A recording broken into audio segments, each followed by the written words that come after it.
What is up? It's your girl Tosca. I hope you guys are doing fantastic today and enjoying your week. This is gonna be kind of like a special reading for K-pop as a genre, as a idea, and as an influence for society, because I think people don't really know or really see the gravitas of how much K-pop had like influenced a lot of people and influenced how K-pop is today or in recent history. So I decided to do a little reading for them and for the industry, because there is a lot of history, and it's not like BTS just appeared out of thin air or Blackpink just appeared out of thin air. I had posted last week about the people who kind of paved the way for Blackpink, for 17, for EXO, for BTS. These people you might not be familiar with, but they are definitely a huge part of why K-pop is the way it is today. Okay, so I'm gonna get started.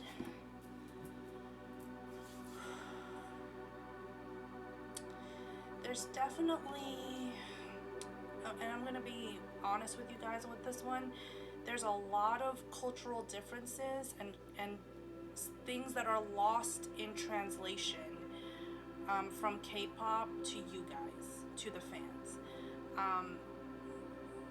There's a lot of things that people kind of just, they're like, oh, their music is great, and then that's it. It's like, no, there's more to it. There's like more history to it, more ideas to it, and I'm gonna go into detail. All right, this is, before I get started, this is a Blue Appetite. It's gorgeous, dark turquoisey blue. I love it. It's heavy. I can I can throw it at someone if I'm mad, but I'm not. Okay, but yeah, Blue Appetite. It's really good for your throat chakra, your third eye, and also it's really good if you want to suppress your appetite. So if you don't want to eat too much, that's a really good stone to have.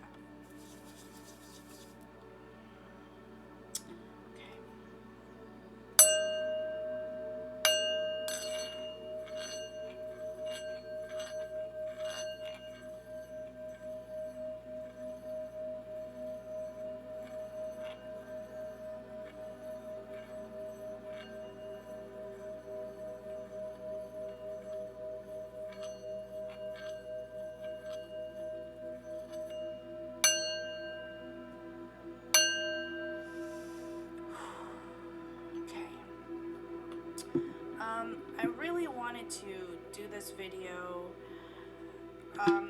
mostly because it puts more insight into like my heritage, especially on my mother's side, and which is my musical side, and more insight on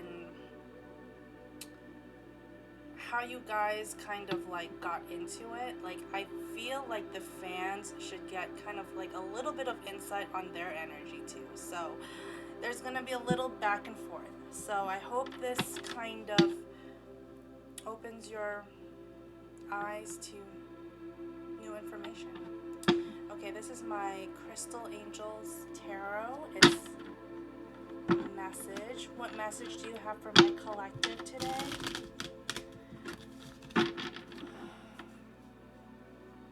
You know, when I'm feeling strongly my ancestry right now, because it's almost as if it's like I have to remember who I am. And I think you guys, definitely with me making these videos,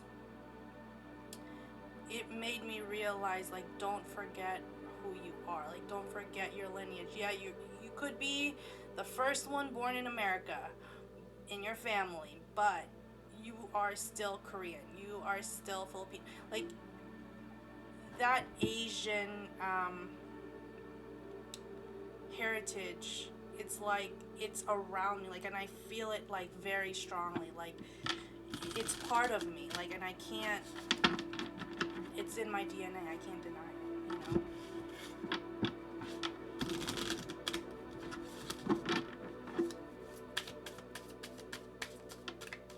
One card please for my collective.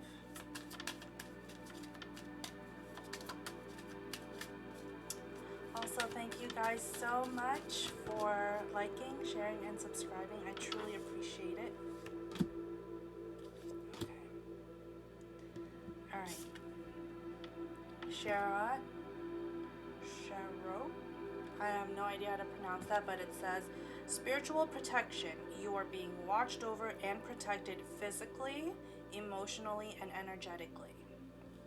Alright? So some of you guys, if you guys are a little panicky, it's okay. It's okay. You're protected, okay? Your ancestors protect you. You're very much guided, okay? Diamond, value your self-worth. You are God's precious gem. That's all you need to know. You're God's child. You are a child of God, and you are loved. So always remember that. The Moonstone. Heightened intuition. Be extra aware of your inner knowingness as it is trustworthy.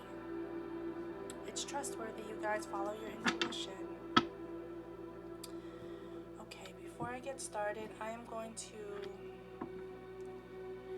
sort of go into a little bit about Korea, South Korea. I've been to Korea twice, Seoul, Busan, and some other province, smaller province.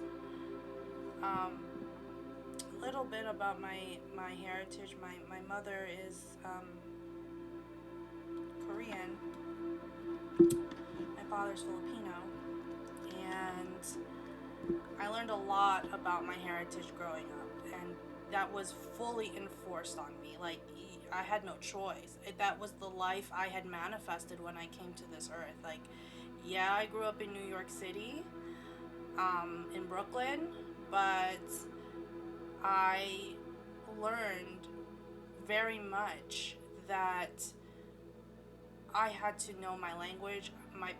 Whenever like I came home from school, it would always be this language or no language at all. Like we always spoke. My family always made a point that you're gonna learn where you came from.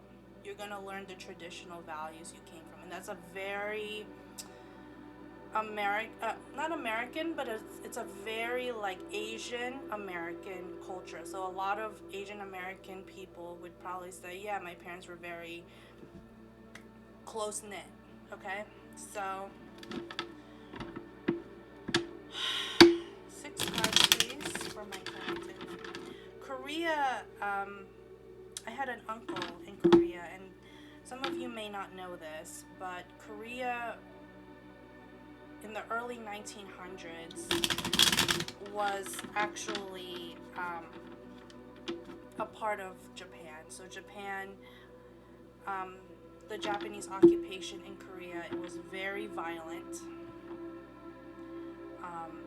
My grandfather fought the Japanese. My uncle was born right after the war. And life in Korea was very bleak, very bleak. Korea, it was not, if you think Korea is like a rich, vibrant city now, it wasn't 50 years ago that it wasn't that way. It really was not the country that you saw today. Korea was very much a society where things had to be this way or you're going to go to prison, or this way or you're going to go to prison. There was no There was no in between. They had a very I guess you can call it feudalism. It's a very feudalism. You know how we had like the Dark Ages or the Middle Ages. The early 1900s was kind of like their Middle Ages. Was kind of like very it was very poor. And geographically, if you think about Korea, Korea should technically be a very poor country. It doesn't have its own oil source, it doesn't have its own much of natural resources, but it's a very vibrant country. So, healing. So, I'm gonna just kind of tell you a little bit of what I know and kind of like a little story time. Okay? Creator, intensity in reverse. My mom's side was very Buddhist, and my father's side was very Christian, and I learned both sides, and I embraced both sides. It's not like one is better than the other. It's both part of me, you know, sorrow. Yeah, I'm gonna tell you some stories where it's like my grandparents were very much, you know, Korea was not always a good place to be in. Turning in the source, politics in reverse, yeah, rebirth and flowering. So, in the early 1900s, it was occupied Japan. So Korea was technically part of Japan, and it was a very, very scarce and violent time. People didn't have much, people were getting killed. It was very dark. And I think you guys need to know a little bit about Korea to really embrace or understand or like enjoy how far Korea has come, because without Korea you would never have K-pop. Okay? So in the 60s, so after the war, the 50s, there was something called the Korean War, and my uncle fought in the Korean War. He fought for the for South Korea, and that was also a very bloody war. That was also a very scary, bloody war. So Korea went through like one war after another, big ones. It was when the Korean War was pretty much when the North Korea was invading South Korea. So basically trying to spread communism, socialism, and certain things like that in a very violent kind of way. And America was kind of going through their own thing also. So it was a very dark time in the world. It's not like we had the internet back then. We barely had TVs in the 50s. Like, humankind was not very kind, and it's still not. Like, it's still not. We always want to feel like we're right and they're wrong, or they're right and we're wrong, and we feel guilty about it. And it's, yeah, sharing. It was a very burdensome time for humanity. It's very bleak. And then the 60s came. So after the war, the 60s came. There were certain influences, things that came out. So a lot of traditional Korean music, a lot of something called trot, which is Korean country music or folk music, came out. And it was very kind of weird because around that same time in the 1960s, 70s, like, you know, the United States just came out with like rock and roll and blues with Elvis Presley. And then there was the Beatles and all this stuff happening in the Western world musically, where like Korea didn't have they didn't have anything. And my uncle had told me that there was a time when it was actually illegal to be in a rock band in South Korea. It was illegal to have a guitar. It was illegal to have a band, to be in a band. And if you were in a band, you were sent to jail. If you were in a band, you were considered shame to the family. And that's very, for me, that's a very, like, I cannot even conceive that. It's like, I just can't conceive that. Like, you're going to jail for being in a rock band? You're going to jail because you have a guitar? Like, how is that even right?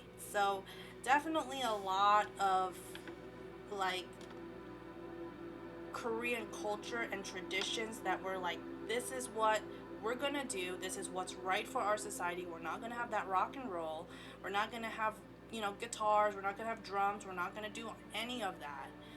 And for a long time, you know, Korea was really just in isolation.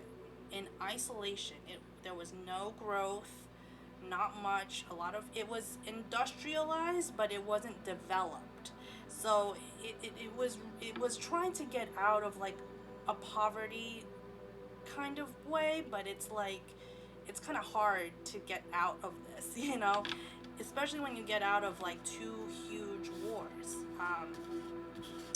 And then in the 70s you had Vietnam, which that was a mess. That was just a whole nother mess. So we're not going to get into that. But there's definitely a lot of political and economical reasons why K-pop had to happen, why K-pop came to be.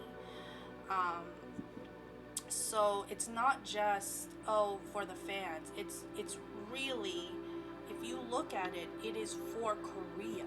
It's not just for you. Of course, the viewers are a huge part of it. But when you see BTS, when you see Blackpink, when you see all these other like people, these other pop stars, they carry the mantle and the traditions and the badge of honor, so to speak, of Korea. It's nationalistic. It's very heavy on nationalism because Korea, remember, it's almost like you're getting something out of nothing. Like when you see Korea, it was not, Seoul was not the way it is today. Like even the last time I went to Seoul, it's like 10, 15, 30 times more like vibrant than it was back then. So I'm gonna get I haven't used this deck in a while. This is the Tarot of the Divine. Okay. Yeah, so these were tough times. So, and I really want you guys to understand that, it's not that Korea is a bad place. It's just that it's right next to a country where you have to understand, North Korea, you're playing a very fine game there. Like at any given moment, like if they want to like test out missiles or send out missiles, they can nuke them if they wanted to. Like it's a very, Korea is in a very good position than it was, but it's also in a very, like, when I say Korea, I mean South Korea. It's also in a very, you're treading on a very fine line, politically, economically, and you know, all that, because it's not just about, there's a reason why, okay, so there's a reason why the boys of BTS are getting called to be in the military. Everyone in Korea has to join the military, of course. There's a reason why it's called BTS, bulletproof Boy Scouts. There's a reason why it's called that, because you have to understand, like, for example, the fans are called Army. It's because for such a long time, Korea was hindered with not having a good military, not having a good, always being controlled by other countries, right? Politically, economically, um, just your whole life was based on what another country told you to do. Imperialism, all right?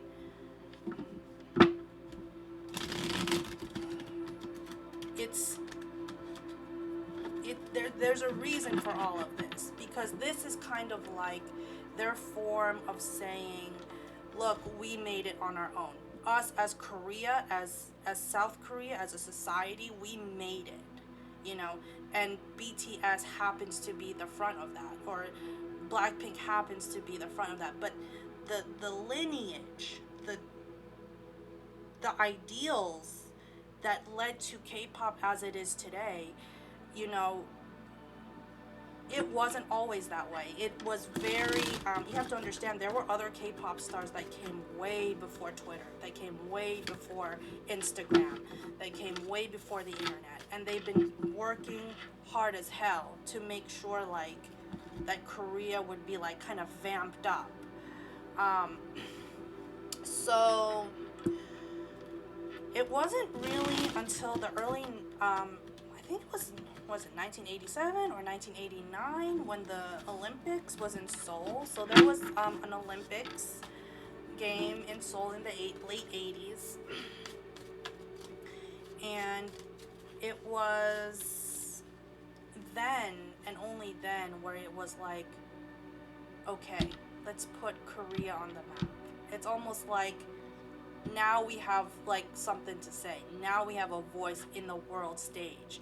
It's being in the Olympics is not like, I could care less personally, but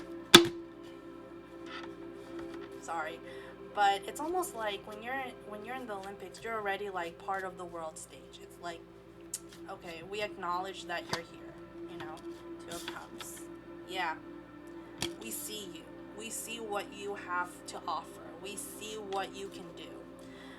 And the reason for the Olympics being there is because I think the president at the time really pushed this thing where we have to almost be like America.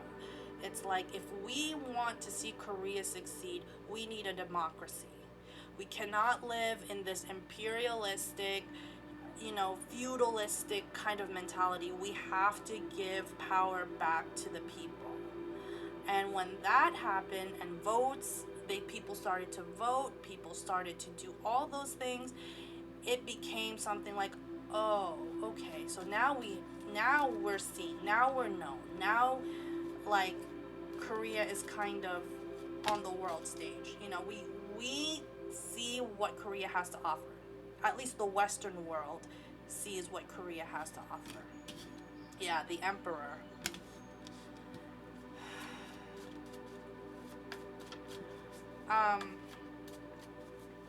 And in the early 90s, there was a group that came out. Yeah, Four of Swords. It's almost as if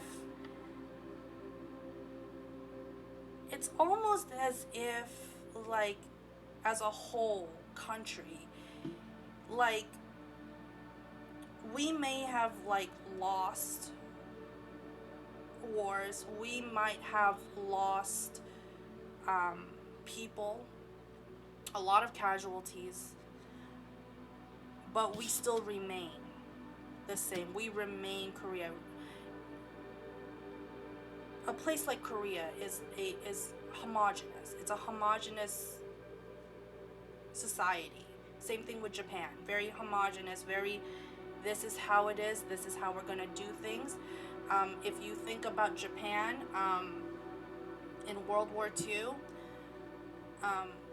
America sanctioned that Japan would no longer have a military because of what they did to us in Pearl Harbor, what they did to the United States during Pearl Harbor, World War II. We had to nuke them because they wouldn't back down. So the Nazis backed down. The Nazis surrendered. Japan never surrendered. I just want you guys to understand that. Japan never surrendered. That's why we had to. That's why America bombed Hiroshima and Nagasaki. You guys need to know that. Like, that's history. And I don't think it was right. I just think that it's just, you know, it is what it is.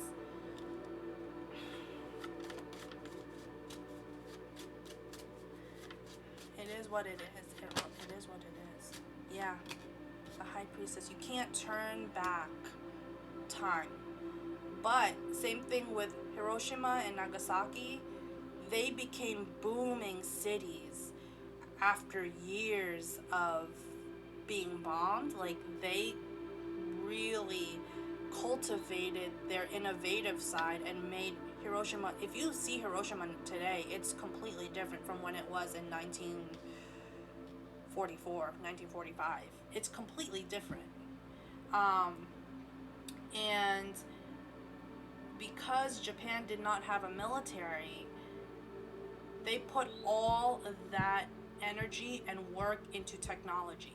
So now you have really good cars like Toyota, like Honda, like these big idea, like these big companies, that Nintendo, you know, these are big Japanese companies. Same thing with Korea.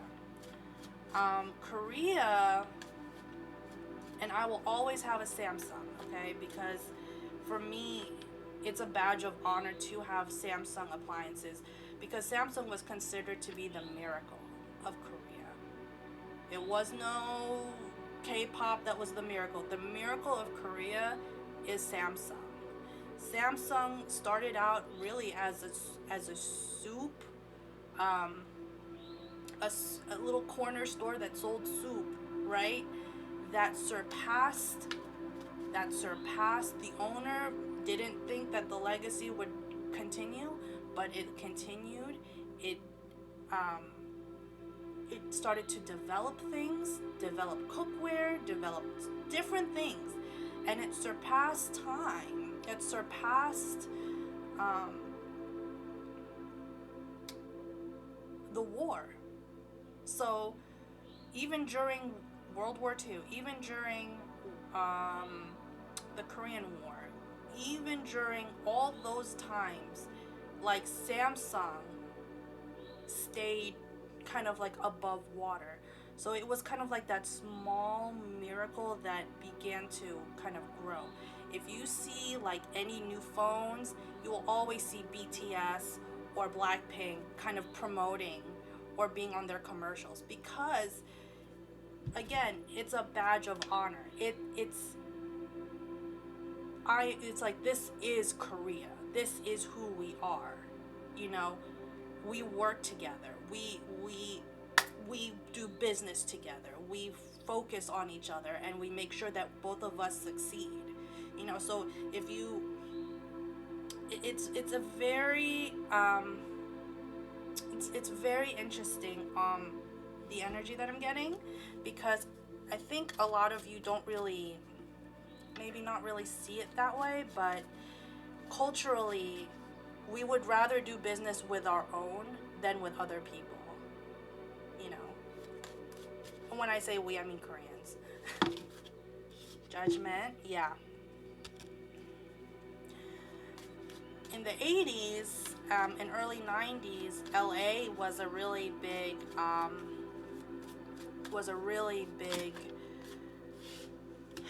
The Lovers, The Hermit. Give me one more card. Yeah. I think Korea learned over time to really encapsulate like their culture, encapsulate the love they have for their own traditions, for their own people. And because it was a long time where Korea didn't really care about their people. It just wasn't that way, you know. So in the early 80s and early 90s, so in the early 1990s, um, America was going through something like with rap. So a lot of rap music was coming out, especially in the West Coast, which is geographically closer to Korea. And so a lot of California rappers like Tupac, um,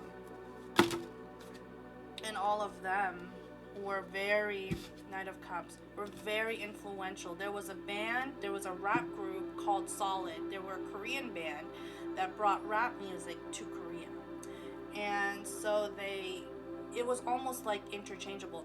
Korea didn't really buy it at first. They're like, what the fuck is that? They're like, what is this that you brought us? This is rap music? Like, what is this? The Sun, Page of Cups, and the Five of Wands. Yeah, they didn't like it. They were like, what is this? Like, we're bringing you the newest stuff from California and da da da da and the Western world, and it didn't come out as well as they wanted it to. And but they continued to be influenced by rap music. So whether they liked it or not, rap music has come to Korea. And there was something called the LA riots. If you Google it, you look it up. The LA riots was something that was very heartbreaking, because there was a mass of Koreans that were actually coming to the US in the late 80s and early 90s. And they were coming to LA, and they were setting up shops, they were setting up grocery stores, they were setting up like laundry, like the immigrant story, where you took everything you had, all the money you had, everything, and you put it into like, we're gonna start a business in this location, and that's how we're gonna run things. And you know, it was really a fight for their lives, because there was a riot, there was a racial riot between the blacks and the whites, and I feel like it had to do with like Rodney King, the killing of Rodney King, but then it turned into like bloody, like not good thing, and it turned into a huge riot in LA. And the people who actually became victims of this were like small Korean business owners who wanted to make their life and start up in America. And it really fucked them up. And so a lot of them took matters into their own hands, and you know, a lot of Koreans again were in the military, because everyone had to be in the military, so they had their own guns, they had their own people, and they're like, you know, I got your back, you got mine, let's do this, you know. There is a sense of pessimism with the Korean culture, because it was such a center for war, and everyone is, I don't want to say like they're just paranoid, but their paranoia is warranted, because you don't know whether or not they're going to be at war tomorrow. Like, there is always, every day, a chance where it's like, are we going to go to war today? Are we going to go to war tomorrow? Are we going to go to war next week? Same thing with Israel. Everybody, when you turn 18, you got to go to the military. You have to. Because I don't know if they're going to nuke us. I don't know if Palestine's going to try and... Like, it's a different world when you think about it. It's definitely a different world. Again, there's a reason why they're called bulletproof Boy Scouts. There's a reason why their fandom is called Army. It's because it's like, this is what we brought. This is what came out of a war. This is what came out of our history. You know, we may have gone through all of this crappy shit, but we actually made it out better and stronger than any other country da da da da, you know, that kind of thing. Um, let's see. Yeah, in the late 90s, so 98, 99 was kind of like the start of K-pop, for me at least. Um, K-pop for me started in 98, and a lot of the singers and songwriters were very much different from today. So um, they really kind of studied how America was dealing with their pop stars. Yeah, Ace of Swords. So if you see like on some of my comments, people are like, who are these people? Like, these are the people who really came out of Korea. They didn't go to Korea, go to America, and come back to Korea. They actually came out of Korea, and they tried to push like a globalized K-pop. You look at Pinkle, you look at Boa, Beat of Angel. Now Boa was interesting because she was she's a Korean singer. She's a Korean singer and songwriter, but she became more known in Japan and then came back to Korea. And it was almost as if she played both sides very well, because she spoke Japanese very fluently, and she spoke Hangul or Korean very fluently. So she spoke two languages fluently, and she was able to kind of create this pop vibe. She's known as the queen of K-pop. She still is, because, you know, she was the best that came out at that time. You have to understand, a lot of the K-pop artists, again, didn't have the technology that we have today. Yeah, Ten of Swords, the Fool. Out of chaos, out of war, out of violence, something new and beautiful and worthy of the world stage has come to play here. So it's almost like, it's very interesting. Page of Coins. Yeah, so K-pop was very young, very innocent at first. It started off very quiet. So when Pinkle came out, Pinkle was a 4-girl Korean group. They kind of were like the Spice Girls, so to speak, of Korea. You know, they weren't competing with them, but they were like, we're just gonna be a girl pop group, you know, with the belly shirts and the dancing and the singing, and they really set the stage for K-pop to actually evolve and happen. Yeah, the star. Yeah, it's like finally we're seen, finally we're known, you know. 7 of Cups, Queen of Cups, 8 of Wands. It's almost like as if it's like, how are we gonna do this? How are we gonna make something happen out of nothing? And it was years of progress, years of development, years of music, years of being influenced, years of like Rain by Rain. He came out also like in the early 2000s, and I actually saw him in 2008 at Madison Square Garden. He really was the one that brought K-pop as a genre to the United States, as a genre. It's not like he was the only one, but he literally said, okay, K-pop, we're bringing you here, we're bringing you all over the place. So it's almost like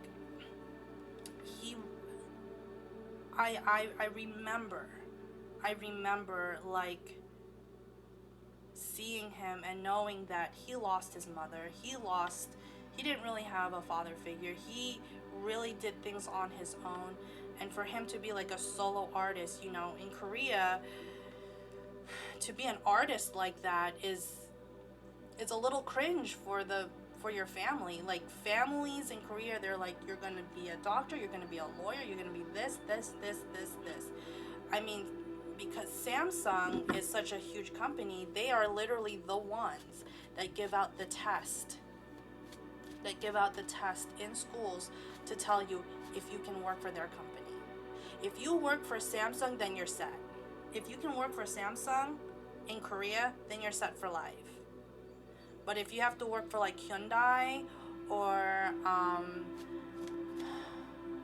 LG, you're kind of frowned on. You know, it's very elitist. It's a very elitist society. So when you see someone like Byron, who probably didn't finish school, probably didn't finish much of an education, but put all his work, yeah, the high priestess, put all his work into dance, into choreography, into singing, into being a solo artist, and to get signed, that's like a wonder boy right there. Because in all intents and purposes, he should have been in poverty. He should have been like on the street. But he worked his way up, you know.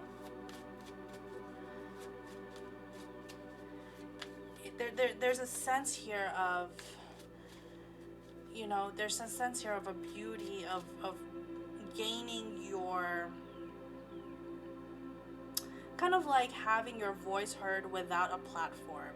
It's like now we can just go on Twitter, or now we can just go on YouTube, or now we can just go on all these different places and just voice our opinions, and like, oh, people are gonna disagree and people are gonna agree. And it's like there's a sense where it's like back then there was so much determination where you really had to just focus and cut out the noise of your family, of the naysayers, of people who didn't believe in you, and really pave the way.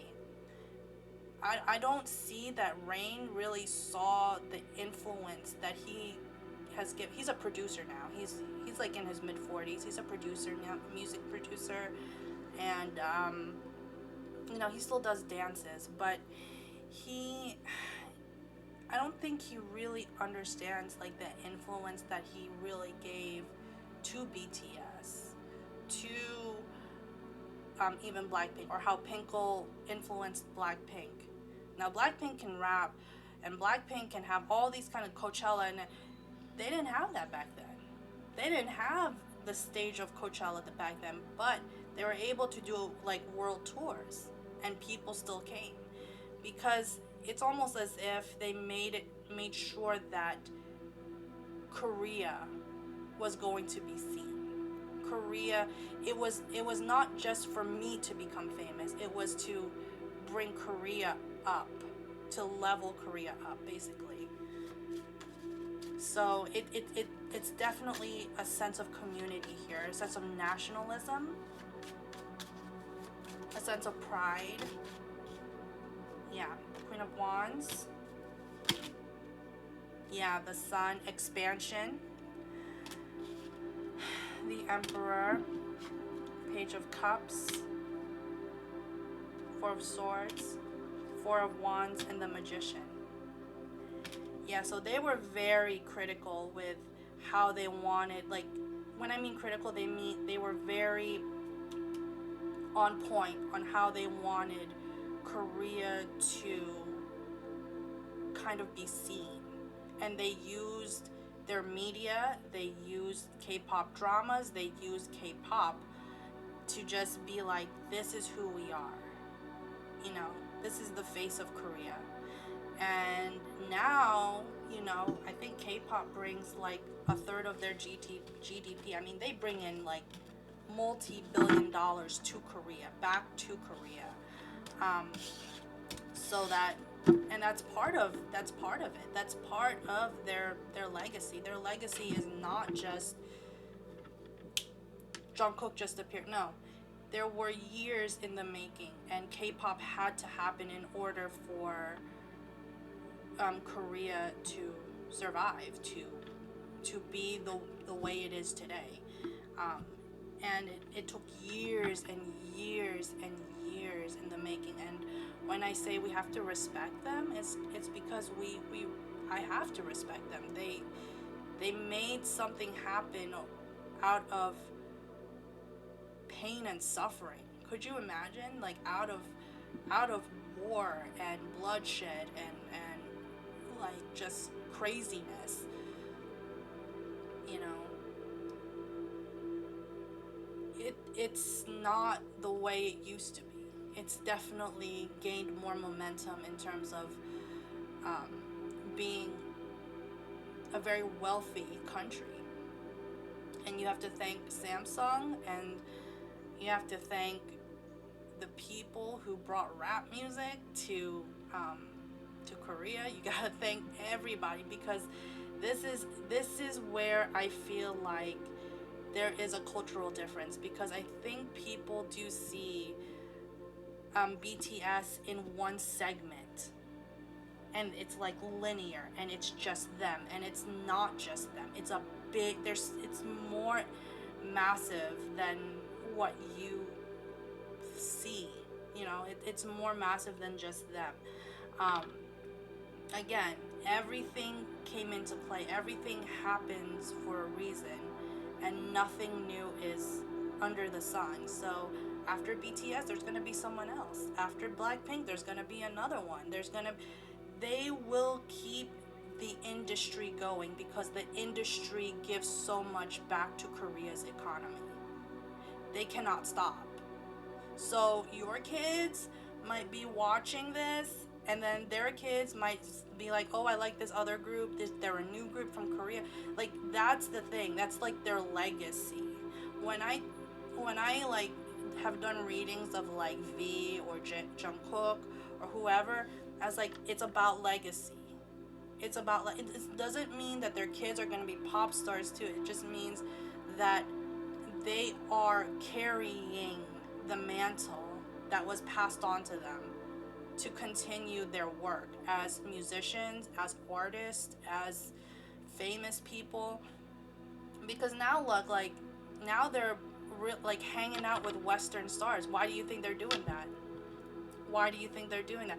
Why do you think they're going to I think I saw Lalisa sitting next to Zendaya? Why do you think that's happening? They're showing that there's camaraderie between US and Korea, and they're also showing that it's almost it's subconsciously, it's showing that if you have my back, I have your back. Okay? Because at any given moment, Korea again could be at war. At any given moment, Korea could be at war and chaos. But America's gonna be there, right? You know, and it's hard to see it, because it's like China is like right there, and China can do whatever. China,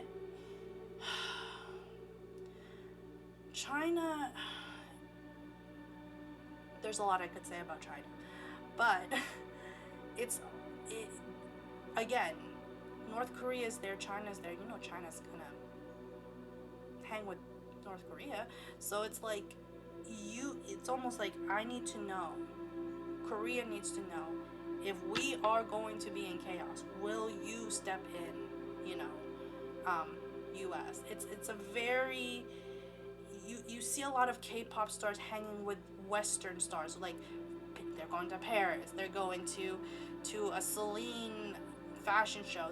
There's reasons why these things are happening, and it's not just marketing. It's Korea is like showing themselves out there, so that it's like when things happen, you know, it's almost like an agreement. It's almost like a treaty. You know, that's really what I see, and it transcends more than just the artistry, but the artistry is a huge part of it. All right, so that's what I have. Give me one card, please. I hope you guys kind of understand where I'm coming from here, because yeah, Page of Cups, it's camaraderie. It's camaraderie with the Western world. It's knowing that I'm gonna be okay because you're here, you know, and I look up to you. Korea, there's this, for all the faults of the United States, Korea, even in many ways the Philippines, really look up to the United States as kind of like that beacon. Because it's like, if we'd never, like, if you never existed, then we would be screwed for life. And I'm not even exaggerating, we'd be screwed. Like, very much so. One more card, please. Yeah, Eight of Cups. One more.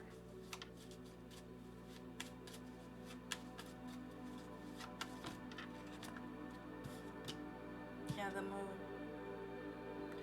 There's a lot of knowledge here. There's a lot of understanding here. There's a lot of compassion here. You know, and you know, K-pop will always kind of take it always to the next level, but they'll never stop. Like, they will never stop. Like, K-pop as an industry will never stop, because they're just as big as Samsung. They're just as big as LG. So that's what I have for you. I hope you guys found this kind of informative and understanding, and like brings more clarity, because you know, I saw it with my family. You know, my family came to America in the 80s.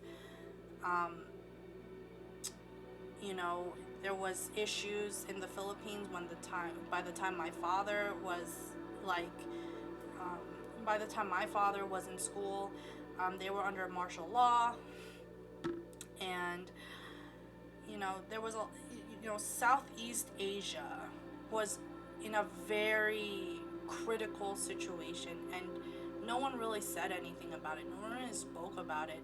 I only learned a lot of this stuff from my grandfather, who fought Japan, and from my uncle, who fought the North Koreans. And so it's hard. It's really hard to kind of appreciate the culture as it is now today, and it's just to see how far it's come. It's kind of hard, because I feel like, in a way, it's like, how do you know? You know, and I'm in the Western world. I'm in Atlanta, right? And it's like, I don't know. It's almost like I have to put two worlds together in this reading. It's two cultural worlds, because I do feel like there was some things about K-pop that was lost in translation, and that was lost in just history, because most people only see 2007, 8, 9, 10 and up today. They don't see how Korea really was until this moment, you know. So, and it causes us to just kind of reflect and take a moment to kind of understand that life used to be very hard, and it's not until now that it's become a lot more easier for all of us.